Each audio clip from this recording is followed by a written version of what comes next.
obumalirivu bye bimu ku bintu ebiwangula olutalo.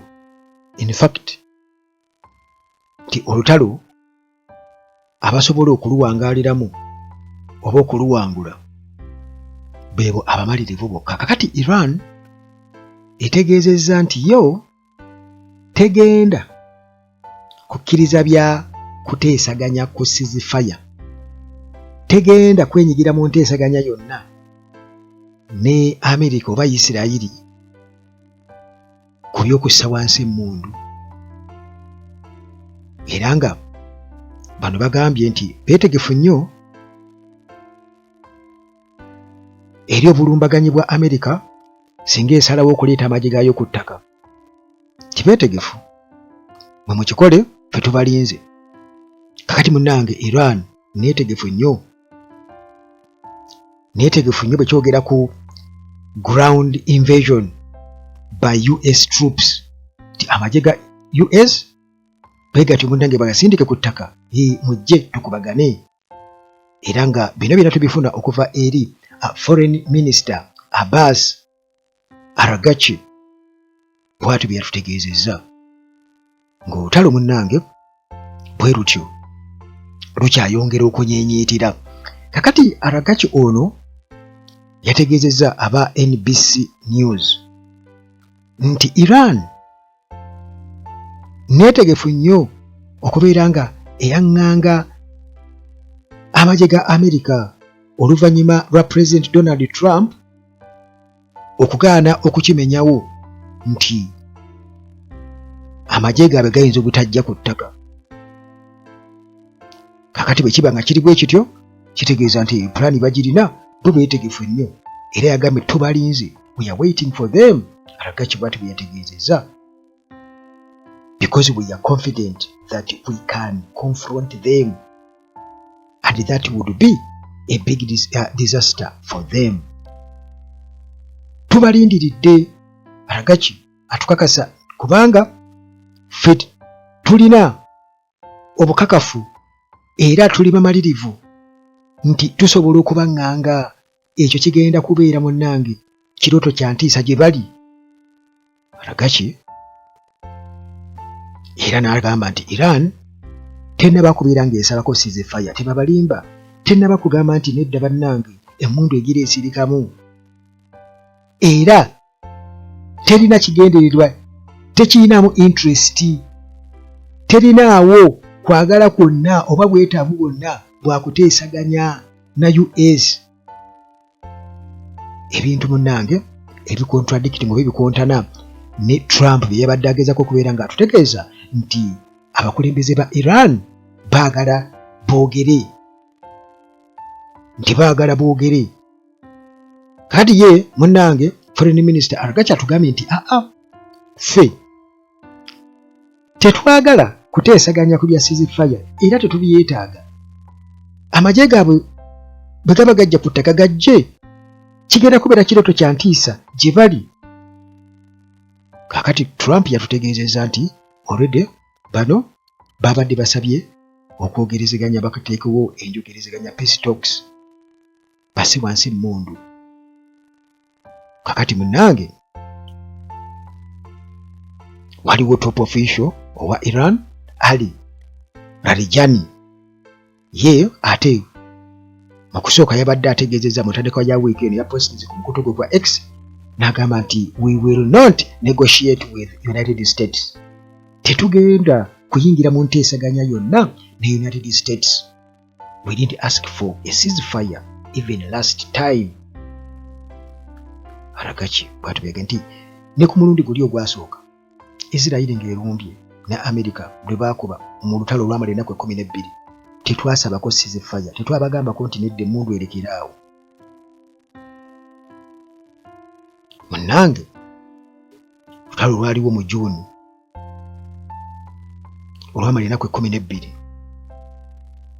omwaka oguwedde, era agamba nti nno bino byonna Trump ye yalangirira ceasefire, si ffe, nti yali Isirayiri eyasaba ceasefire.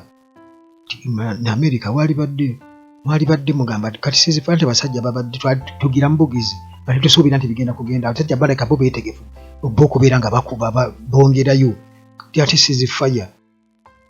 Kakati bo bagamba nti Israeli yasaba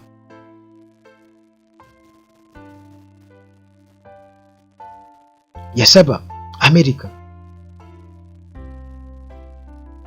eteekewo ceasefire n'ennaku 12 ziweddeko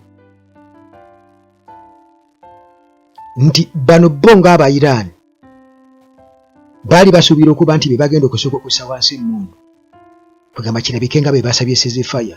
Kati baba Iran bagamba nedda ffe tetwasabako ku ceasefire era twagaana okuteekawo ceasefire nga bo be batukuba bo baali baagala kibeere bwe kitumbu Israeli esigale ng'ekuba Iran esooka erekeraawo okuzzaayo Israeli naye erekera bo ne bagamba nedda ne basigala nga bo bakuba Israeli neekola ki neekivaamu neerekeraawo okukuba nabalo ne balekeraawo.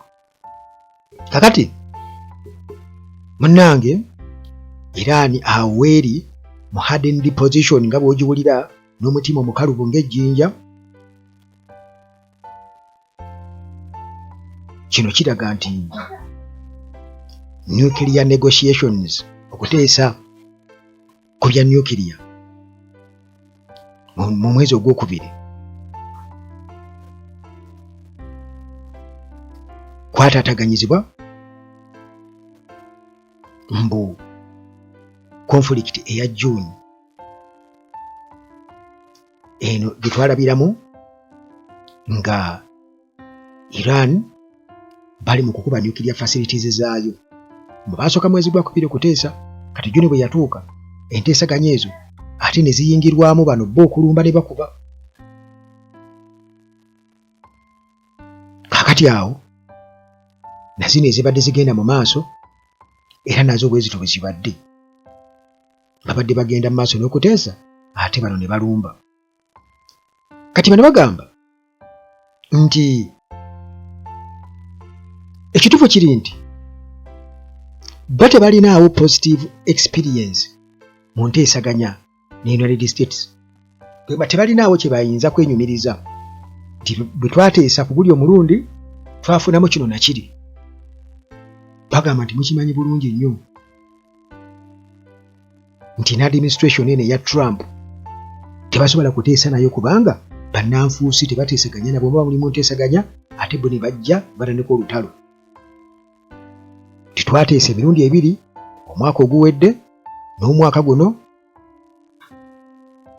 muba mukyali mu makati gwa negotiations mu kuteesaganya ne balumba. Alagachi bw'atyo bwe yagambye. Kati tetulabawo nsonga yonna lwaki twengejinga ate n'abantu abo abatalinaawo mazima mu nteesaganya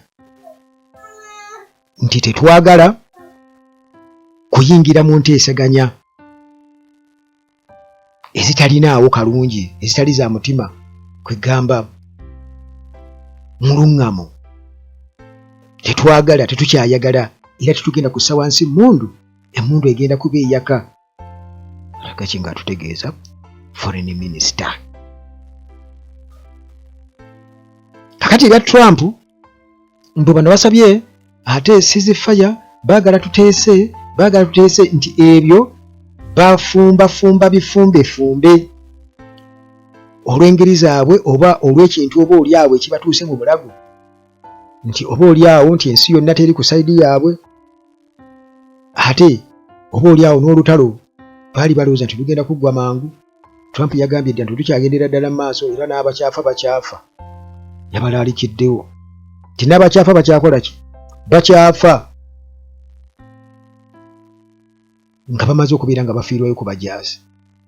N'akakasa nti n'abakyafa era bakyakola ki bakyafa kubanga bino bikyalanda ebya ddala. Kakati ani ayagala ceasefire? Ani agezaako kuteekawo embeera ya ceasefire? Ebyo byonna byonna twolekedde okubeera nga tubiraba naye Omuyiraani agambye nti nze ebyo sibiriimu n'ebyenteesaganya sibiriimu kubanga tubadde nga tubigendamu byonna nga bigwa butaka tewaliiwo positive again tewaliwo positive experience of negotiating with the United States. Tewali. Katulinde tulabe. Anti munnange naffe ekirungi nti bo bennyini be babyeyogerera. Kati Aragachi yabadde ayogerako n'aba NBC News.